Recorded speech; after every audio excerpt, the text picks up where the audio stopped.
Hey everyone, and welcome to the 60th episode of the Mindfully Gay podcast. I'm John. And I'm Jerry. Today we're diving into a topic that came up from a recent conversation we saw online, and it really got us thinking. We're talking about the role of sexuality and how gay men connect, and why so many of our interactions seem to carry an expectation of sex, even in everyday situations. Is it cultural? Is it learned? Is it something we're still unpacking from our past? And what happens when sexuality becomes a kind of currency, something we use to relate, connect, or even measure value? Let's explore it together. Good morning and welcome back to the Mindfully Gay podcast. I'm John. And I'm Jerry. And we are here. We've had some time off. It has been hell. I mean, our episodes are coming out regularly, so you haven't missed anything, but we haven't seen each other for a little while. What, almost a month, right? Yeah. Wow. Well, yeah. but we should explain. Yeah, we can explain, because maybe you're experiencing this too, or have. But it's March. Yeah, and almost end of March here, yeah. And I got sick and then re-sick. Mm-hmm. And seriously, like for two or 3 weeks, just was totally unable to do anything. Just couldn't function at all, huh? And then I got a cold, and that went away. Then I promptly caught another one. Good job. Yeah. Overachiever. Yeah. Way to go, John, right? So I'm still feeling the remnants of that and I feel like I feel better, I feel fine. Yeah. But just this nagging, coughing and all that stuff. So just to, TMI, too much information about our general health. You'll probably get this around Pride, and we won't even remember that March happened. Right? Exactly. Well, it's good to see you. Yeah. And so for our topic today, we seem to go back to several things, maybe past episodes, things that we've talked about before that we want to maybe refresh, or new ideas come up, or we'll get inspired by some other online like TikTok and Instagram posts from folks. And this one was interesting that you had sent me about just, kind of gay men meeting, and what's the expectation in meeting each other in any setting. And I thought, wow, this is fascinating. It gave me a new perspective on just meeting other gay men in general, but also made me think about, because we were always asking the question, why is it difficult or challenging for some folks to show up like to some of our social events? Because they are just social events, and in our retreats, etc. But sometimes we get the question from folks who might be interested. It's like, well, is there going to be nudity? Is there sex? Is there, those kinds of questions seem to pop up when we have these general events in our retreats. And that's what one of those postings were about. Want to elaborate on that a little bit? Yeah, well, I think the question that the influencer was putting out there is why gay men are so sex-centric. Yeah. And that everything seems to have a sexual overtone. And what's that about? Yeah. Now he reaches some conclusions that I think are interesting and insightful. But then you and I were just talking about, well, there could be some alternatives to that mentality as well. Right. But I think the one thing that I heard him say is, when you're closeted, like sexuality becomes currency. Oh, yeah. Interesting. Right. Mm-hmm. And so when you realize that the thing that's different about you is what you're sexually interested in, and when that's marginalized, it seems to amplify or kind of make the topic bigger, and then it kind of saturates everything. And of course, social media feeds into this. Our parties and events feed into it.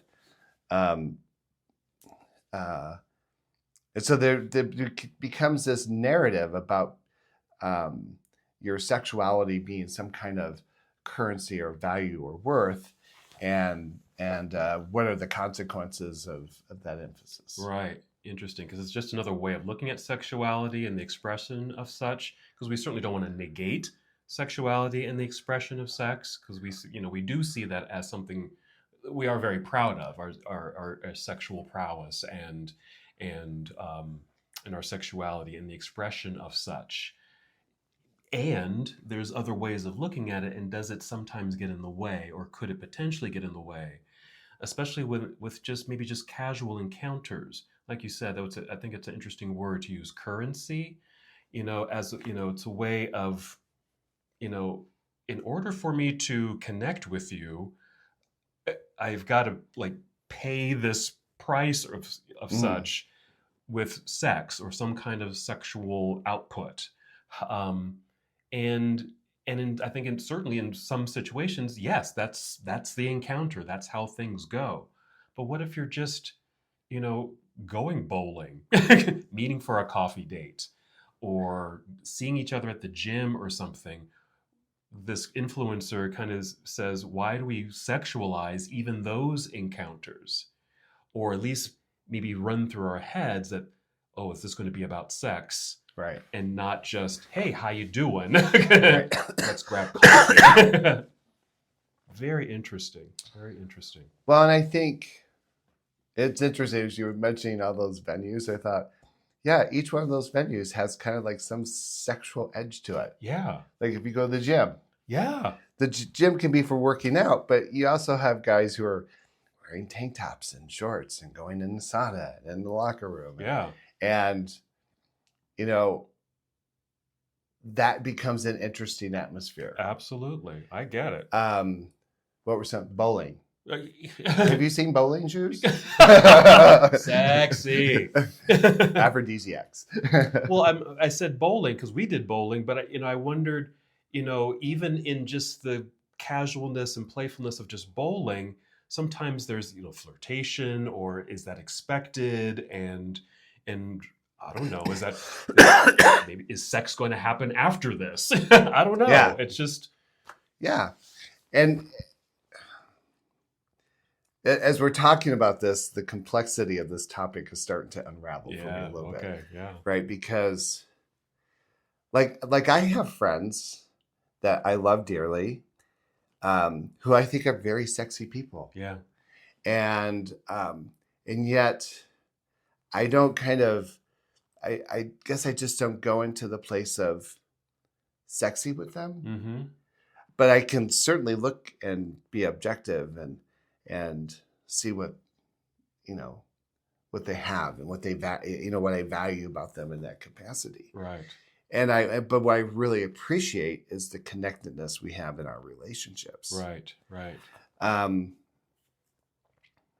then I brought up this thing before we started recording. I'll see if I can resurrect it. Mm-hmm.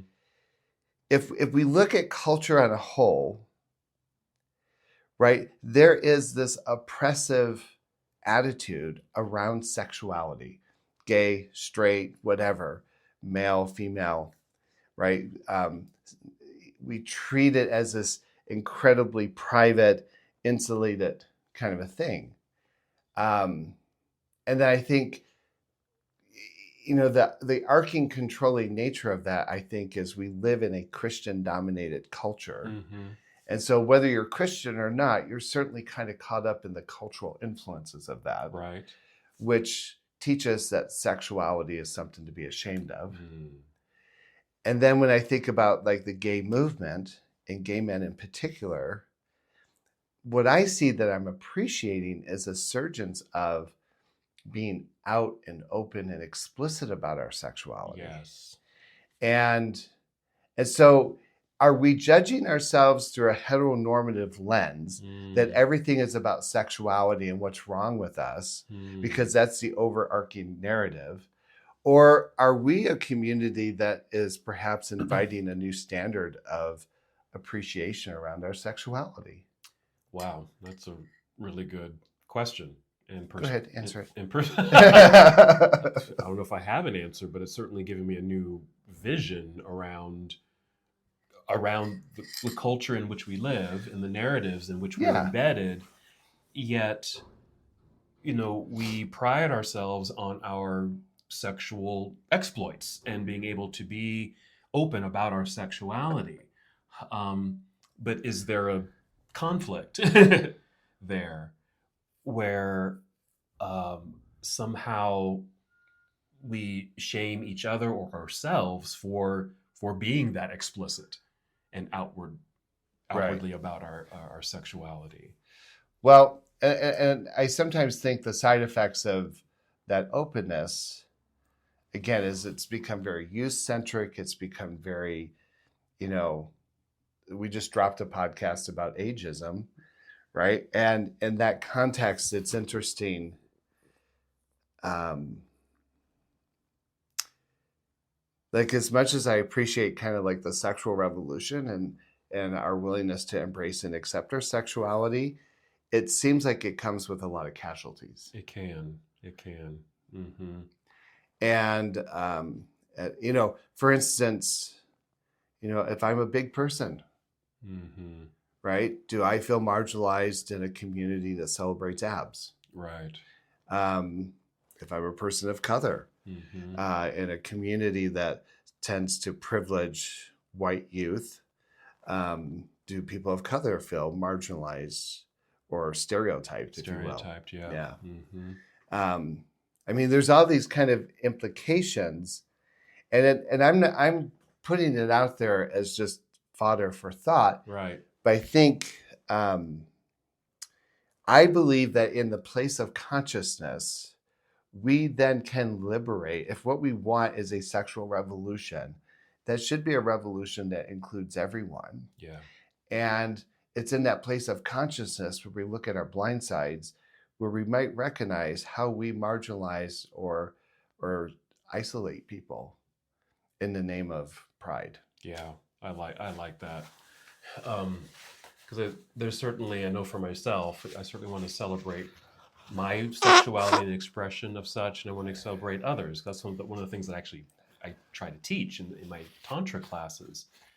And speaking of that, in the Tantra, what I'm trying to relay to folks is a few things, just a few simple concepts, really. It's about one is just slowing down, taking your time, kind of getting in tune with self and honoring and loving yourself and then once you have a stronger connection and maybe love and appreciation for yourself both physically and internally, whether it's spiritual, emotional, etc., then it's a little bit easier than to if you this is how I say it, if you love yourself that deeply and see yourself as a um, something beyond your physical, mental, emotional self, but also see yourself as magical and spiritual, you start to see others in the same way.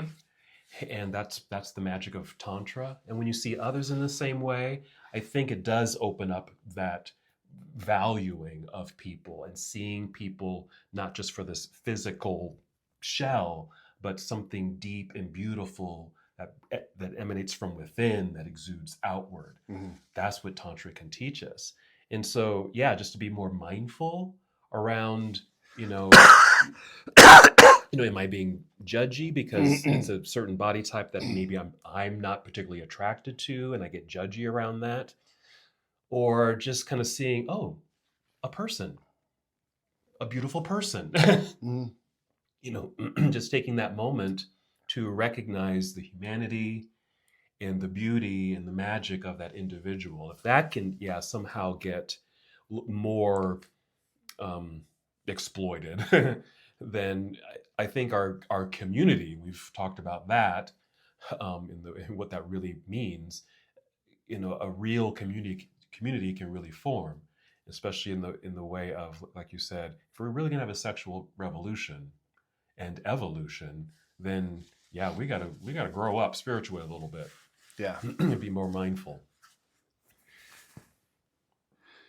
Do you know,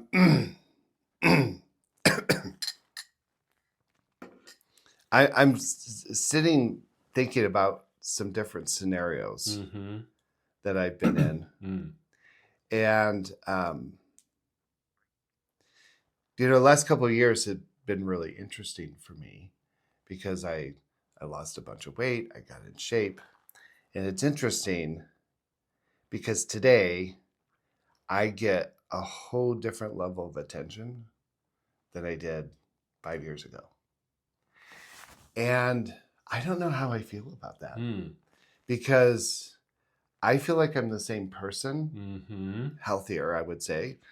But I as much as I'm appreciating the new attention, there's a part of me that feels almost embarrassed by it. Not because I'm getting the attention, but because is this what I had to do to get people's attention? Oh, yeah. Did I have to go through this personal, and I didn't do it. For that. Yeah, I did it because I wanted to be able to play with my grandkids. Exactly. But am I making sense? Oh, yeah. Totally Yeah. making sense to me. And I'm thinking with that new shift, right? I feel liberated in so many ways, and yet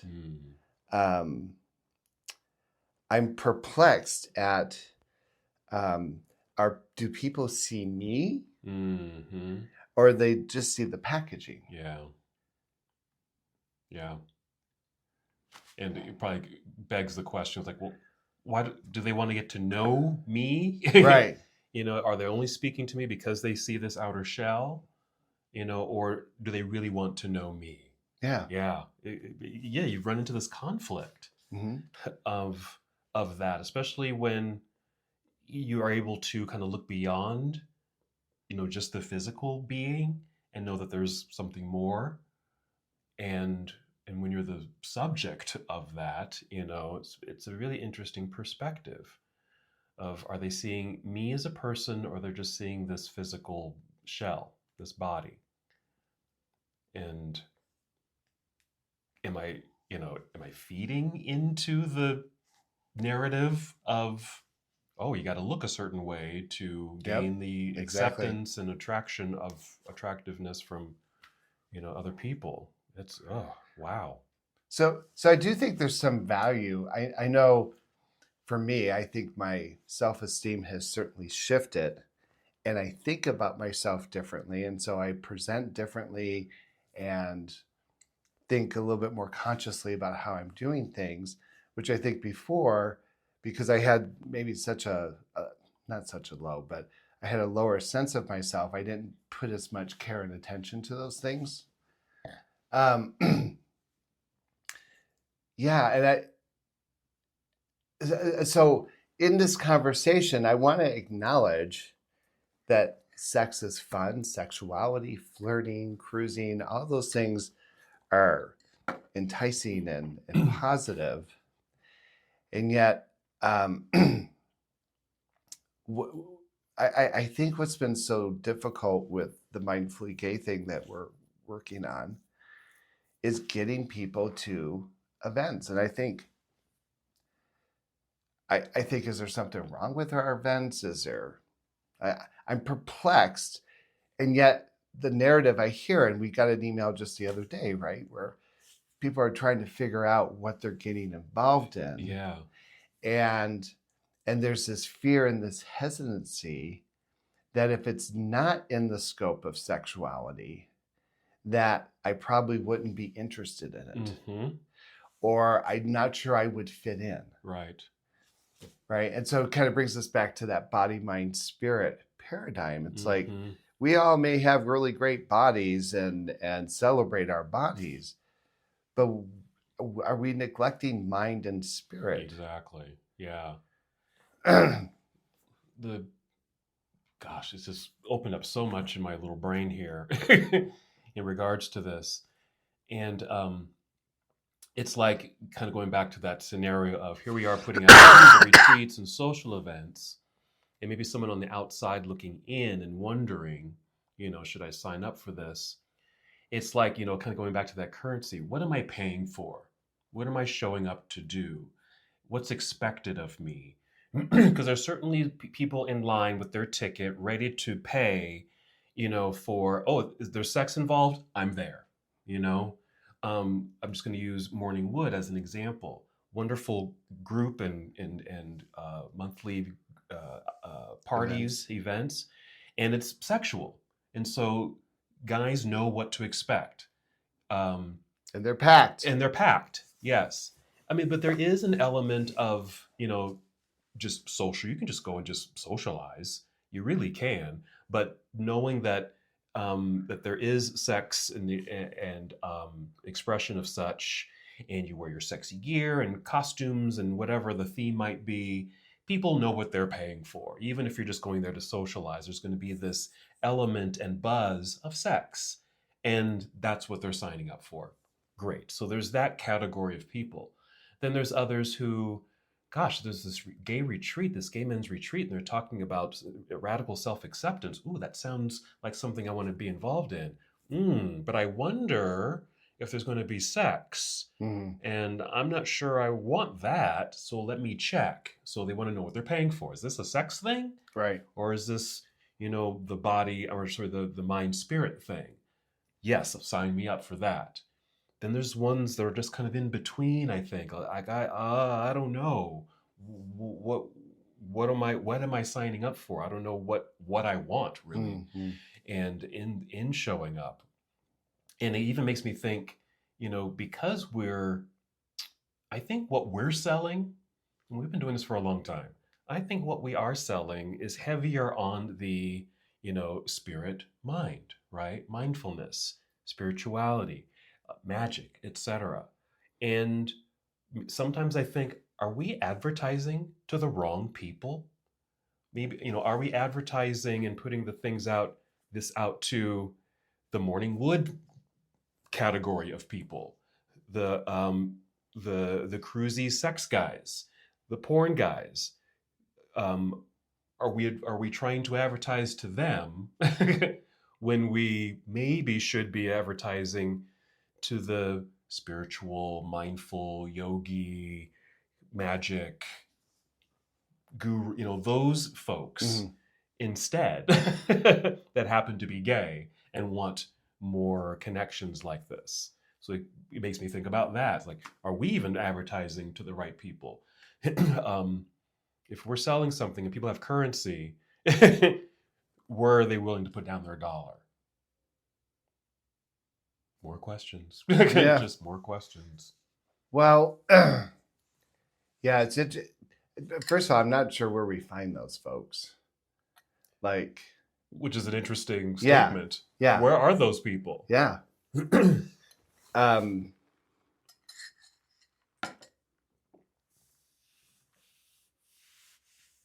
I'm not sure where to go with this because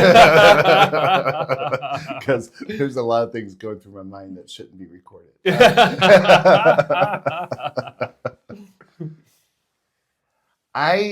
Look, and I think you share in this in some degree. When we first got together around Queer Spirit, which was the first incarnation of Mindfully Gay, we sat there and said, look, we want to create something that allows men to come together and build community and connection. And I mean, I could throw a stone and hit 14 clients that would all be saying the same thing. Yeah. People love the idea. We get feedback all the time on TikTok and Instagram. People love the concepts. People love the ideas. And yet there seems to be this barrier from breaking out of old patterns into new patterns. And so I kind of hold to this vision that I think there's a lot of people out there who secretly hold this desire of connectedness and community. When we were fighting more aggressively for our civil rights, that happened by default in the world of activism. Yeah. Right? I mean, can't begin to tell you how many friends I built 30 years ago at different rallies and activist projects that we were working on. And and even that whole template has shifted with social media, and people's idea of being an activist is much more lazier than it used to be. Yeah. And so I really believe that people are hungry for what we want, what we have to offer. I agree. But I think there's old patterns die hard. And yeah, I think we could be reaching out to different communities where mindfulness is a topic. And I've certainly have seen some. I'm starting to see on Instagram, for instance, different retreats and communities that are being built around some of these ideas. Right. Yeah. So, yeah, the question of the sexuality piece. Like, I would love for our retreats to include a sensuality component. And yet I think the selling piece so far has been that people are looking for places where they can be with other gay men that doesn't have that expectation or pressure. Right. Yeah. So I think we run into that dilemma of like, well, do we just, pursue and advertise and offer up just this spirit and mind part? Or do we need to sprinkle in, the body part, the intimacy part, as a way to get people to the event? I think we kind of play with that back and forth, and whether to include that or not. But the thing is, we include sexuality in our discussions anyway. They may not be actual sex going on at the events, but we certainly invite conversation around sexual expression in our circles and at our retreats. And I think we say that in our statements, but I don't know. It's still kind of a juggling act as far as, what do we want to offer? What are we offering? And how do we get people through the door? I don't know. Maybe we offer both. Here's a retreat where it's just spirit, mind. There's another retreat where we're going to do some tantra work. We're going to do some sexual exploration, intimacy exercises and whatnot. And so you can kind of dip your toe into other ways of expressing self. Maybe there's certainly room. We've done that before, certainly room for both. But I think it was a little simpler 30 years now, isn't it? Queer Spirit, because one, no social media. Yeah. And I think one of the things that we said about forming it was, yes, forming a community and giving gay men an alternative to the bars, because that's where guys were meeting. Yep. And now there's a whole array of ways of how people can meet.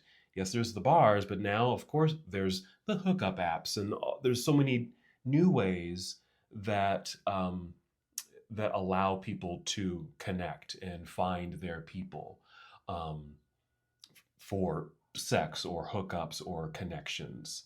And like you said, it's kind of diluted these other parts, like activism or even just mindful connections and just coming together as a community without the element of actual sex.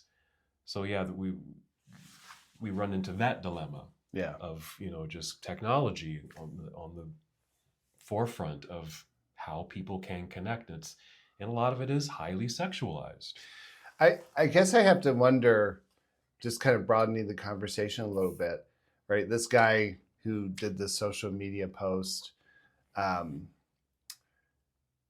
right, talked about sexual currency and how we tend to keep defaulting to the places of sexuality. And so I guess my question, maybe for the listeners and for us, is what's the ideal? Like, what is the ideal balance? Because is what gay men do, right? We tend to be trailblazers. Yeah, right? In a lot of ways, yes. And so are we opening doors and attitudes around sexuality that fly in the face of conservatism. And maybe that's healthy. Maybe that's a good thing. Yeah. I just kind of wonder if we achieved the ideal balance. I wonder what that would look like. Yeah, that's a good question and observation. Because I think we are kind of, I don't know, winning at the, busting down the doors of conservatism in regards to sexual expression. I think we got that in the bag. Because we're highly influential and inspiring, and people aspire to be, more like us in a lot of ways. And what would happen? Is that where's the balance? And is that enough to win the game? Yeah. And does that wear out? Or I don't know. I'm just putting those out there. But what would the balance look like? What is the balance of that part of self that's expressive and kind of busting down the doors? But what if our sensuality, our spirituality did the same? And could it? I think it could, but where is it on the scale of things? Wow. So many things. I'm even thinking about just how I have lived in that narrative of, gosh, this happened just recently where, the gym, I love going to the gym, but part of going to the gym for me is it's titillating for me. Just seeing the attractive people, the guys, what they're wearing, what they're not wearing, there's just things that are very titillating to me. And especially if I see a guy that, ooh, he's kind of cute, I'm doing it. I'm sexualizing this space that I go to regularly. And that's part of the excitement of me going. And I'll see people and I just will observe and like, ooh, he has nice legs. Ooh, he has nice arms. Or, kind of objectifying. I don't know these people. I only know them by their figure, by their body. Well, I came upon this situation just pretty recently where I kept seeing this same guy and found him attractive, and thought, okay, I'm gonna do something different because I normally don't do this. I usually keep them at bay, and they're just an object to me. But what if I somehow made them a subject? And so I saw we happened to be in the locker room at the same time, and mostly undressed, maybe wearing a towel, maybe a pair of shorts or something, so pretty stripped down. And I know that we were kind of looking at each other. The banter was really, oh, how was your workout? How often do you come to the gym, et cetera, et cetera, and that kind of thing. And I wanted to stay on that. And we ended up sitting in the sauna, and where that too could be, certainly a highly sexualized situation. I tried to, I guess, find that balance and strike up conversation and get to know this person. Oh, what's your name? Oh, what do you do? Oh, are you, coming to the gym, after work, or this is before work? Just banter in that way. And so trying to maybe smooth out the sexualized part and make this person a human. And I got the sense that made them comfortable, that it wasn't just this sexual energy that was vibing between us. Because I think we both said, you're attractive, you're good looking, but tried to maybe diffuse that a little bit by getting to the human part. And I softened, and it looked like he softened too, that, oh, this is okay. And it made it even, I don't know, to me, it made him more attractive because I got to speak with him.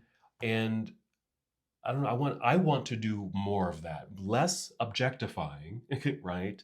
And more getting to know the human, and vice versa. Then his wife came and picked him up. Right, exactly. No. Because I think what has happened with some of my close friends that I have now, I met some people on Scruff, a sex app, and decided, oh, let's get together. Went out for coffee just to get to know each other. Mm. And in a lot of those cases, we never had sex, but we have a fantastic friendship, Mm. a relationship in that sense, not sexualized, but humanized. And if we can do maybe, I don't know, experiment with that a little bit more. Yeah. Yeah, I think I think that's a great example of how do we broaden our repertoire with people. Yeah. Yeah. I've had lots of interesting conversations with people on in fact, when I was sick, it was interesting how many guys on Grindr were checking in on me. Yeah, like, where are you? Yeah, where you been? Yeah, yeah. And most of these guys I've never met, or we've just kind of banter online, right? or Yeah. have found common interest. Exactly. Yeah. There's this guy who comes to our lodges, and when we started talking online, very quickly realized he was raised in Mexico in the traditions and the culture of his medicine. And so we almost instantly connected on this. On that, yeah. Yeah, and he's been such a beautiful addition to our little community. Oh, I love that. Yeah. He has a specialty in herbology. Ooh. Yeah. But learned all about that on Grindr. Yeah. When I think people are willing to kind of go that extra mile, I guess. Like I said, I think there's categories of people and what you're looking for and what you're wanting, right? It's like if it's sex, you're going for sex, and if the other person isn't interested in that, then you kind of move on. If the things your intentions don't match, and then you kind of move on. Because that happens at the gym too. Certainly happens online. You're looking to hook up? No, okay, and it just kind of just moves on. Mm-hmm. But when I think there's the extra mile of getting to know a person, even if it's digitally, I think there's something there. Yeah. Because that's something I like to do. I'm not online necessarily to hook up. I like to meet people and see people. I see their pictures, and I might woof or say hi or something. And sometimes it kind of develops into something because you find something in common. Yeah. Or they've written something in their description that you can latch onto. People see that I do yoga. Oh, so we start talking about Are there yoga. descriptions on those sites? Oh, yeah. Oh. You can fill those out with, really? other things. I just thought it was pictures. Yeah, just going that extra mile of who's the human being on the other side of this screen that you're potentially, that you're talking to. I try to imagine, what if this person was actually in front of me? I try to type and chat as if they were right next to me or right in front of me, as a human, as a human being. Yeah, just certainly taking that, going back to that influencer, and just the question of why do we sexualize just about every situation that we're in, especially when it's gay men and that there's other gay men around. I imagine, I don't have an active memory of this because it was in the 70s, but if you think about when I look at documentaries pre-HIV and AIDS, right? I mean, there was a lot of sex, a lot of openness around sexuality, and you think about it, that was the hippie era, and free love and blah blah blah. And then HIV, I think, comes along, and we kind of get shut down in many ways. And And so now that we have PrEP and we have antivirals and undetectable, and right, it's kind of interesting. I'm kind of watching this pendulum swing, like where it must have been like in the 70s. Oh yeah. And I'm just wondering, um, is there value in that? Should there be balance in that? One thing I've noticed too, and I'm not suggesting that we've done this, but I've been finding different influencers who are having these topics on Instagram. Yeah. And I want to say 5 years ago, I don't think I ever saw those. True. I would agree. I would certainly agree. But I'm also seeing a lot of influencers where they're kind of like explicitly exploiting the sexual exploits of gay men. And I think, wow, that's so interesting that it's just so out there and so visible. And it's just an observation. Right. I don't even know what to make of it other than, yeah. It might speak to what you said a little bit earlier.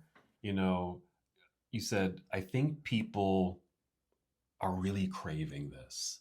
They are craving deeper connection with self and others, and searching for it, and not, some are succeeding and maybe others aren't succeeding as well.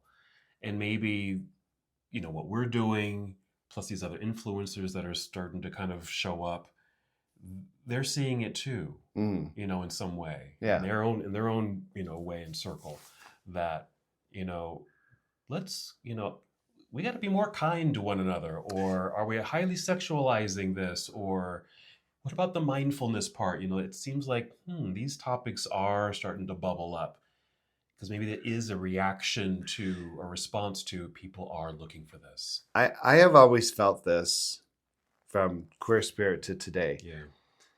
And a lot of this comes from the Indigenous elders and teachers that I've worked with through the years. Melodoma, Clyde, etc. That embedded in those pre-colonial concepts of community and tribalism was an acceptance and an understanding of the value that all participants of the community brought. Yes. Including who we would call gay, lesbian, transgender. Right. Right. And what's interesting is in all those concepts, we were exceptional. Yes. We were the medicine people. We were the spiritualists. We were the ones that held the traditions and preserved the traditions and made sure that things were done appropriately. But we had an honored and respected place in the community. Right.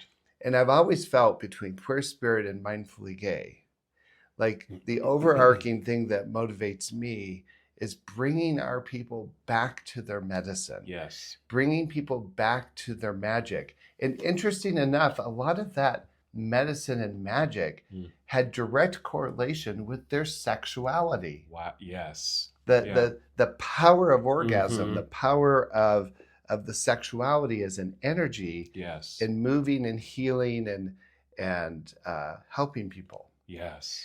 And so I've always kind of felt what I've held when I think about like the radical fairies, when I think about Queer Spirit, when I think about Mindfully Gay, that these are all tools that invite us to come back into our power, to not just exploit it and shoot it like a shotgun, but to recognize how to work with and harness that medicine. Absolutely. Excuse me. I visualize kind of this melding, this integration of all parts of self in that regard. And it was celebrated, it was highlighted, and yes, we had a place in tribe and in community. Somewhere along our history, it got stripped and separate. Yeah. Colonialism, heterosexism, Christianity. I mean, so many things stripped us away from the magic and medicine of our whole beings and expression of self and our placement in our communities. And I think we're still kind of living in those two lanes, so to speak. And maybe, yeah, maybe, I mean, I really do feel, and maybe you feel this too, that we've been on a mission.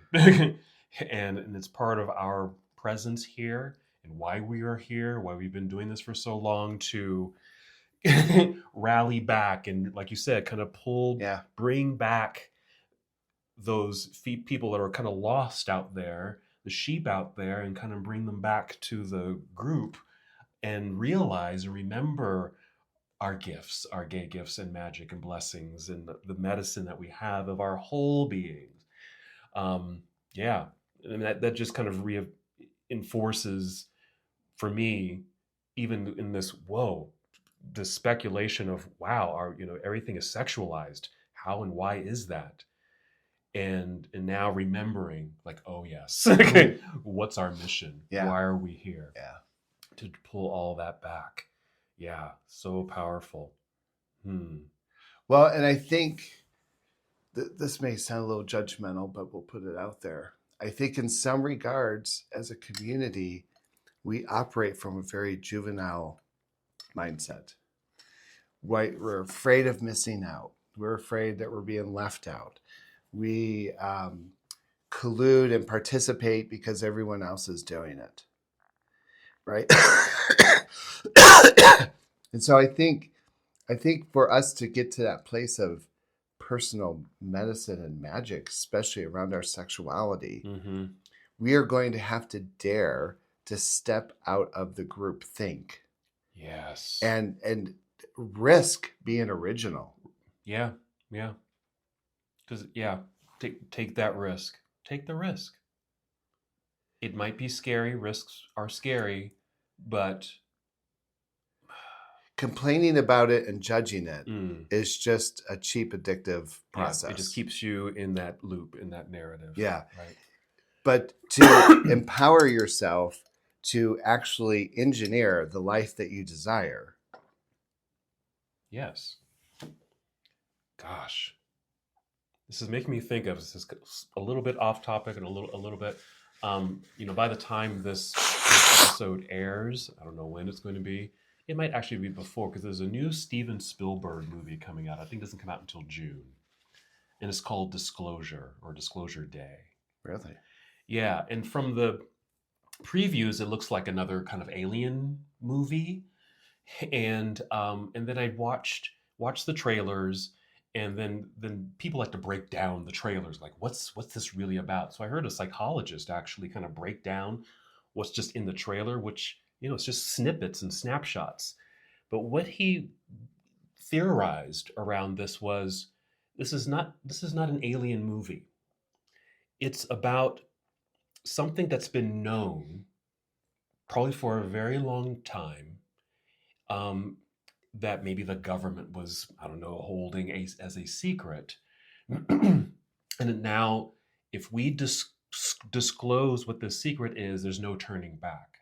And the speculation or the theory is, what's happening, because there's all these weird things that are happening, these shifts, and even other landscapes, and where animals and people are kind of integrating and mingling together in harmony and no chaos and whatnot, that the speculation is the secret is not aliens, but some type of spiritual connection of all beings, kind of this tantric thing, really, that brings people together in harmony and love, and in seeing each other for the highest being that they are, whether it's an animal, tree, or human.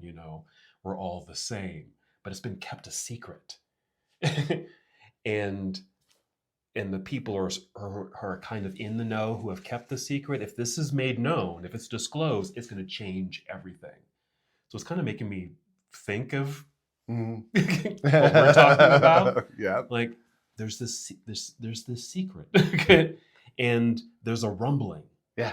Something's shaking, something's shifting. We've been in on it. We're seeing these influencers, other people are certainly talking about it in different ways. Maybe there's going to be some disclosure, some kind of aha or shakeup or something where, gay folks, we're gonna be out there again. We're gonna be those the medicine people that people are coming to again. I think we already are. We just haven't fully embraced it. So maybe just kind of a parting thought, right? So we started Queer Spirit, in the 1800s, and but it was 30 years ago? Yeah. We're close to it. Pretty close to it, if not 30. You were like 12. Yeah, it was. Yeah. Yeah. Mm-hmm. And we've certainly seen this evolution. I'll give a good example. When I started my practice, Right. when we were working with clients who were HIV positive and had AIDS, you were preparing them for end of life. That's not even in the equation anymore. Right? And we have these medications and we have these tools, and people who are HIV positive are living full and vigorous lives like everyone else. So we've seen that. We've witnessed that transformation. Right. We are seeing people come out at much younger ages. People are coming out at 13 and 14 and even younger. We're seeing family members and people in the community be far more accepting. We have seen, I remember the dialogue at parties was, do you think we'll ever see marriage equality? Yeah. And the answer was always no. I was the optimist. So I was right when we got it. Yeah. But now in 2013, we got marriage equality, and it's kind of on the blip, but it's there. Yeah. It's going to stay. So if we were taking this topic in 20 years from now, when we're doing this podcast at 80, what's the aha? What do we want to say has happened around our evolution, around how we interact with each other, how we engage each other, how we view our sexuality, how we celebrate it? How do we want to see 20 years from now? The thing that just kind of popped into my head was, just on those same lines of like with medicine, with marriage, and in spirituality, that people are going to see us as those high leaders in spiritual expression and the fullness of who we are. That will be accepted and normalized.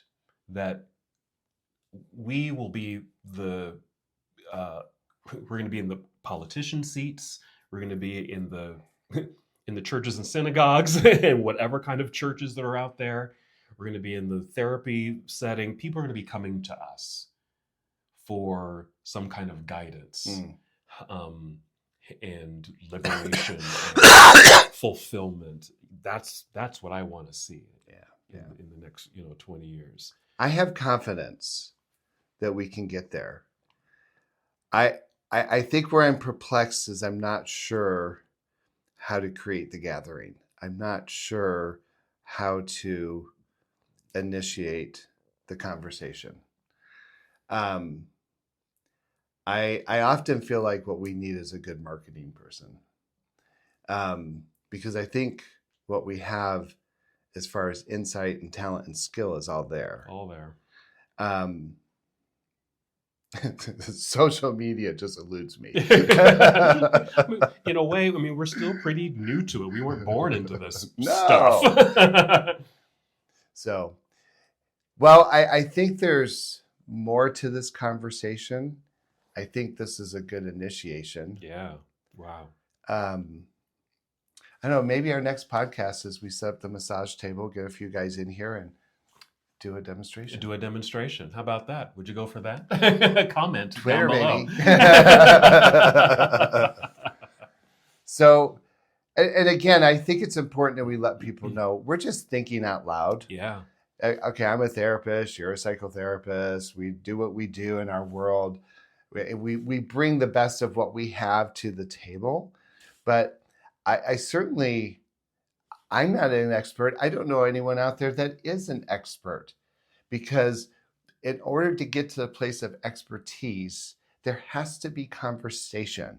There has to be dialogue. There has to be multiple voices at the table expressing what's in their heart, expressing what they desire for themselves and for their community. And within that synergy becomes the narrative that we can start to build something on. And so you and I are just having a conversation, and we're inviting people to participate. And I'm hoping that in that synergy, we find community. Yes, I absolutely agree. We're taking something that's kind of narrow, and broadening the perspective on this. I mean, this certainly broadened my perspective. And I just want to do a shout out to Brian out there. You know who you are, because this is someone who I met years and years ago. Unscruff.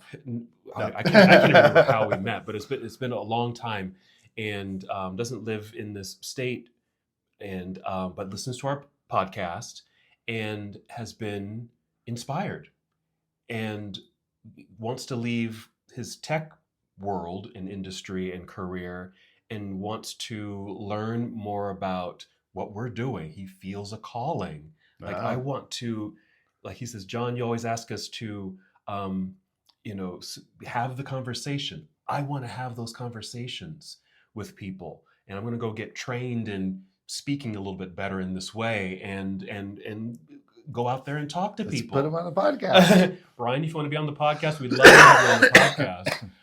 So I'll reach out to you. So we, like you said, we're not the experts. We're just starting the conversation and encouraging you to have the conversation, just like Brian is out there. And this will keep on rolling. Yeah. This will stimulate something. It will certainly continue to evolve into something. So for you to maybe be like Brian, or take the steps towards having that conversation, just start with a simple comment, either on the YouTube channel if you're watching, on the socials. We've got TikTok. That seems like a pretty great place that people are conversing. So TikTok, that's Mindfully Gay. Certainly on the Instas, Mindfully_gay. Visit our website, because it has all of our activities and workshops and things that are coming up. So lots of ways to get in touch with us, but also interact with each other and take some of those risks. Take the risks that that we're trying to take as well. Let's keep this rolling. Let's keep the ball rolling.